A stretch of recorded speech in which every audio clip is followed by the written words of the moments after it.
이렇게 민심을 들으려는 거라고 강조했지만 검찰 출신 민정수석 아래 또 검찰 출신 공직기강 비서관을 내정한 걸로 알려졌습니다. 최상병 사건 연루 의혹을 받는 이시원 비서관을 윤석열 사단 막내로 불리는 이원모 전 비서관으로 교체할 걸로 전해지는데 이렇게 되면 이 전 비서관은 총선에서 떨어진 지 한 달도 채 안 돼 다시 대통령실로 돌아오는 겁니다. 유한울 기자 보도 보시고 취재 기자와 좀 더 이야기 나눠보겠습니다. 대통령실 신임 공직기강 비서관에 이원모 전 인사비서관이 내정된 걸로 알려졌습니다. 최상병 사망 사건과 관련 유재흥 국방부 법무관리관과 통화해 외압 의혹을 받고 있는 이시원 비서관의 후임입니다. 이원모 전 비서관은 윤 대통령이 서울중앙지검장으로 있을 때 특수부 검사로 일한 이른바 윤석열 사단의 막내입니다. 대통령실 출범과 함께 인사비서관으로 임명되면서 윤 대통령 참모들 중에서도 최측근으로 분류됐습니다. 이번 총선에서 서울 강남을에 도전하겠다며 대통령실을 나왔지만 국민의힘의 재배치 전략에 따라 경기 용인갑 후보로 뛰었습니다. 예비후보 6명이 신청한 지역에서 경선 없이 바로 단수 공천됐고 그 직후 윤 대통령은 그 지역을 찾아 민생 토론회를 열었습니다. 약 622조 규모로 예상되는 반도체 메가 클러스터 투자가 이미 시작이 됐고 하지만 선거에서 떨어진 지 약 한 달 만에 대통령실로 복귀하게 된 겁니다. 야당 일각에선 대통령실이 이시원 비서관을 이원모 전 비서관으로 교체하면서 최상병 사건 꼬리 자르기에 들어간 걸로 보고 있습니다. 이와 함께 윤 대통령이 다시 한번 자기 사람 챙기기에 나섰던 비판도 피하기 어려워 보입니다. 신설되는 민정비서관 자리엔 이동욱 행안부 대변인이 낙점된 걸로 전해졌습니다. JTBC 유한울입니다. 3주 정도 뒤면 임기가 끝나는 21대 국회의원들이 앞다퉈 해외 출장에 나서면서 논란이 커지고 있습니다. 이번 총선에서 낙선했거나 공천을 받지 못한 의원들이 상당수라 졸업여행 가는 거냐는 지적이 나올 정도입니다. 논란이 커지자 국회 연금개혁특위 소속 의원들은 계획했던 유럽 출장을 취소했습니다. 이승환 기자입니다. 지난 2일 열린 국회 본회의. 여야가 극적으로 합의한 이태원 참사 특별법이 참사 발생 551일 만에 통과됐습니다. 국민의힘 하태경, 개혁신당 양정숙, 자유통일당 황보승희 의원은 자리를 비웠습니다. 아시아인권의원연맹 총회에 참석한다며 남미의 우루과이와 아르헨티나를 방문 중이었기 때문입니다. 아시아인권의원연맹인데 남미까지 가는 이유를 묻자 양 의원실 관계자는 남미가 인권이 열악하다, 우리나라의 사례를 소개하는 측면도 있다고만 설명했습니다. 박병석 전 국회의장을 비롯한 여야 의원 6명은 각국 의회 의장 면담 목적으로 지난 4일부터 일주일 일정으로 우즈베키스탄, 일본 순방에 나섰습니다. 새로운 미래 설훈 의원과 민주당 신현영 의원 등은 오는 10일 보건의료 강화 논의를 위해 아프리카 탄자니아로 출국합니다. 해당 의원실 관계자들은 세부 일정 공개는 거부했습니다. 출장 대상자 다수는 이번 총선에서 공천받지 못했거나 낙선했습니다.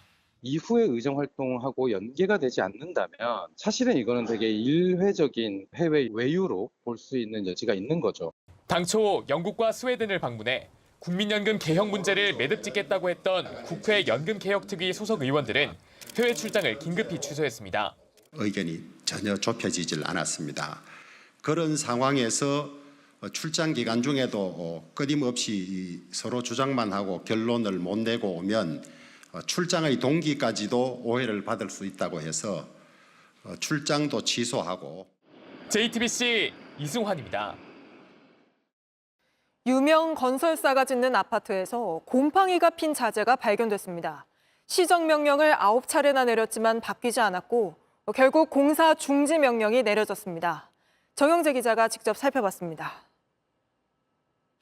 대우건설이 공사를 맡은 이 신축 아파트는 겉으로 보기엔 멀쩡합니다.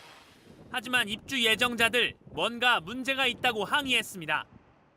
이런 식으로 공사를 한다는 거는 이해할 수도 없고 이해가 안 갑니다. 무슨 문제가 있는지 감리단장을 따라 아파트 안으로 들어가 봤습니다. 현관에서 가장 가까운 방, 천장에 불을 비췄습니다. 긴 나무 토막에 검은 곰팡이가 가득 피어 있습니다. 천장 공사 내장재, 각재라고 부르는 자재입니다. 둘러보니 곰팡이가 핀 각재는 한둘이 아니었습니다. 667세대 중 39세대에서 이런 곰팡이가 확인됐습니다. 천장에서 떼어낸 각재에는 이미 하얀 포자가 피기 시작했습니다. 각재가 붙어있던 벽을 보시면 검은 곰팡이가 옮겨 붙었습니다. 이런 곰팡이 그대로 시공하면 집안 곳곳으로 번질 수 있고 호흡기에 안 좋은 영향을 미칩니다. 제일 우려한 거가 이런 거가 날아가지고 가전제품이라든지 설비시제에 묻었을 때 성장하거든 이것이. 지난 2월 비에 젖은 각재에서 처음 발견했습니다. 시공사에 9차례 시정 명령을 내렸지만 바뀌지 않았습니다. 시공사가 자체 조사했지만 결과는 거짓이었습니다. 시공사에서 양호한 집이다라고 했기 때문에 제가 한번 봤어요. 임의적으로 제가 딱 뜯었어요. 뜯었는데 뜯자마자 이런 것이 나오니까. 지자체에 알렸고 지난 1일 공사 중지 명령이 내려졌습니다.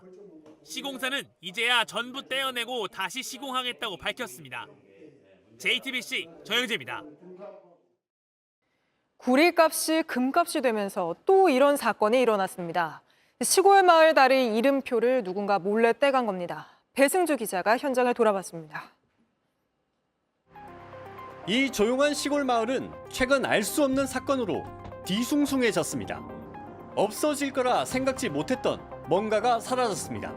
그 사건 이후에 우리 직원들 그 현장 야간에 특히 그 심야 시간이 돼서 보다는 순찰과 무슨 일인지 찾아가 봤습니다.